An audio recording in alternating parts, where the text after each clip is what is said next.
Good afternoon, y'all. What a day in church and world history. We have a pope. Who knew he would be the first American one? Wow. I got to be honest with you. I have mixed feelings today. I'm glad you're here that I can share these with you.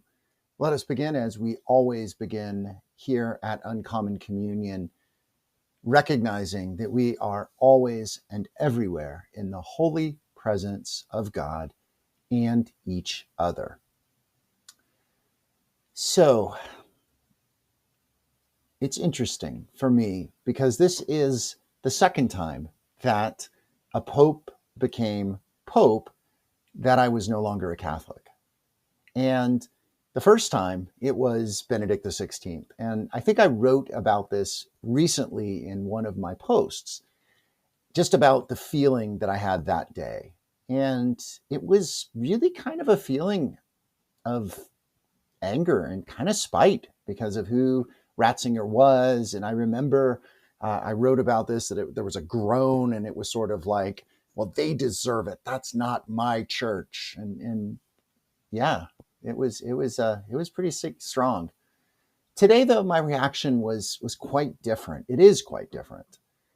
And I'm still kind of processing it, as I imagine maybe you are as well, because I am not Catholic anymore. I don't consider myself a Catholic, at least not an organizational, formal, big C, RC Roman Catholic. And at the same time, Catholicism is so deeply ingrained in me. I know about the history behind the papacy. I know about the Augustinians. I know about St. Augustine, who we will pray with here at the end of this. And yet, I feel like this is our Pope, like the world's Pope, regardless of whether or not where I am with this, where my feelings are as one who really is pretty against, really strongly now, to be honest, the clericalism and what I see, the hierarchy and the patriarchy, the just clear patriarchy, all those men, right?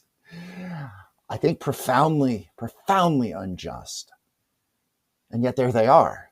And yet the Pope is a singular figure. And this is a unique one, in part because all the press is American, right? He's the first American-born Pope, although he really hasn't lived much in America. He really has more, it seems, connection to Peru and to the missionary work that he did there, and also to the Vatican, to Italy, the time he spent there. So it's going to be something new, this tripart in his history, in his legacy.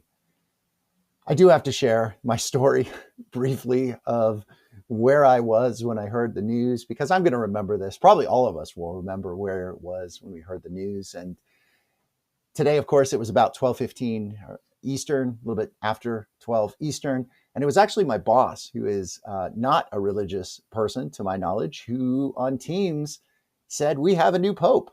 It's like, dang, all right. So I went and checked the news feeds, and sure enough, that it had just been announced.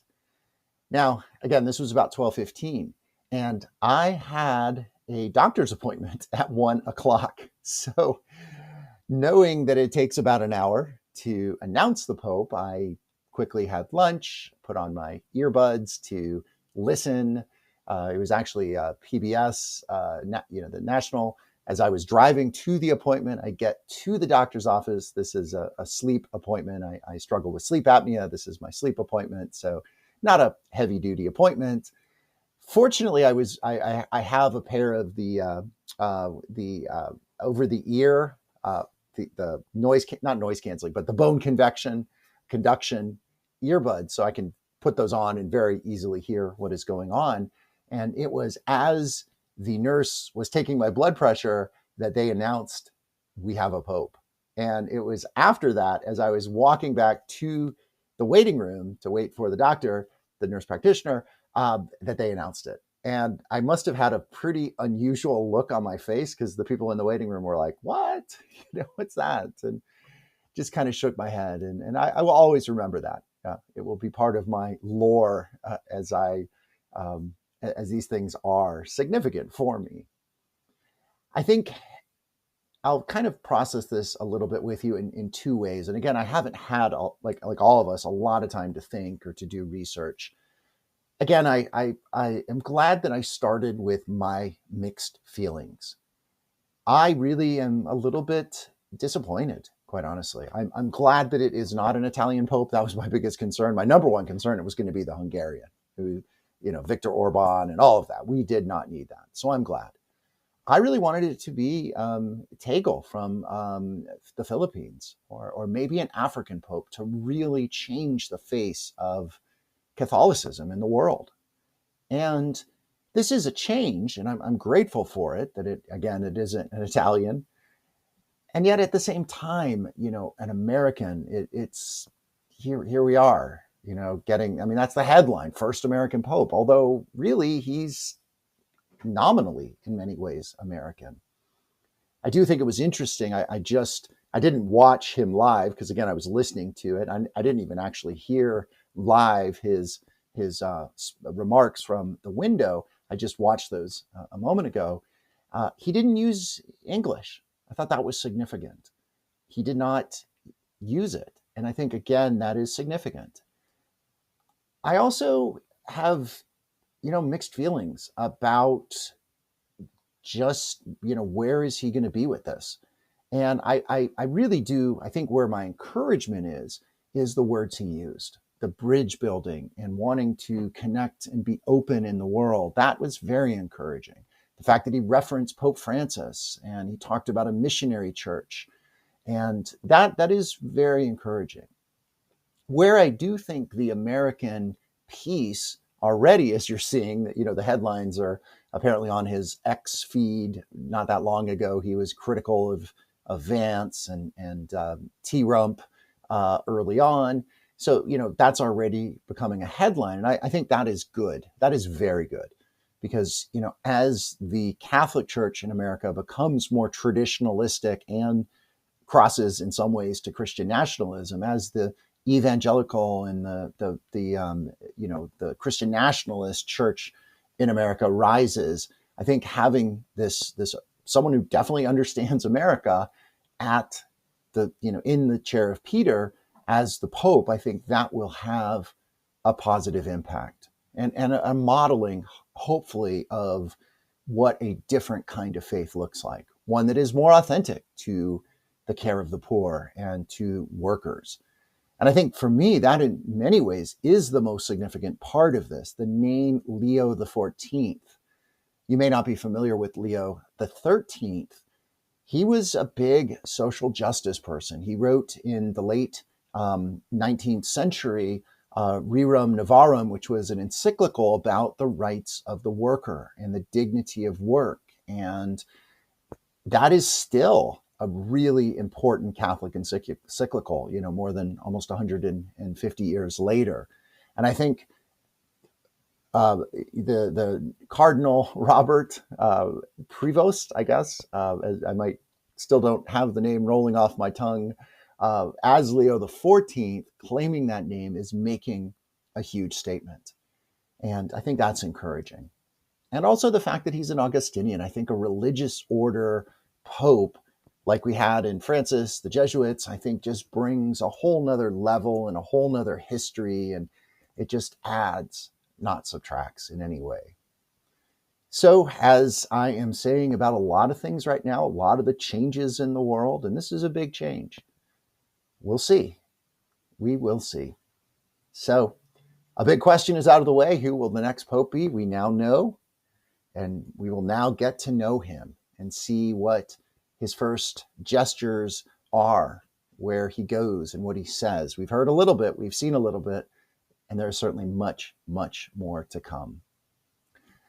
I thought I'd close this with my favorite quote, really almost my complete favorite quote from the spiritual realm, or from, the realm of faith and pilgrimage and questing, it is from St. Augustine. And quick little story about this, I came across this quote as itself. It was just a kind of a free range quote. And then later, I picked up Augustine's biography written in the 4th century, and it reads very modern. It's really quite remarkable. Confessions, you may have read that yourself. And I found out that this quote is the opening paragraph. This is the very first quote. And in many ways, it is the thesis of Augustine's journey, his biography, his pilgrimage.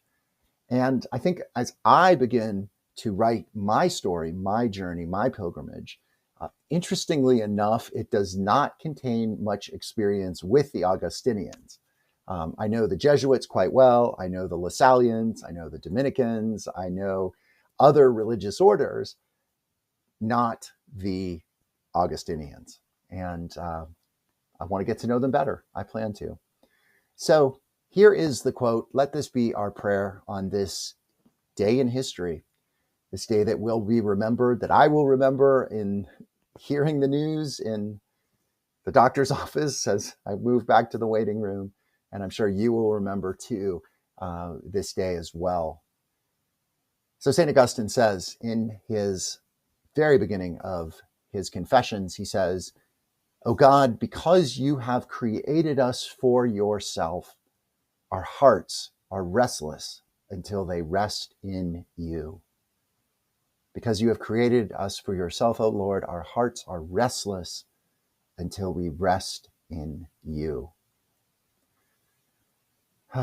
Well, may we rest in this moment, knowing that we have much work to do, and we have a new ally. We have a new leader who will hopefully be a guide and an inspiration and a leader in the work that we have to do. Thanks for listening, y'all. Blessing and good. Be well.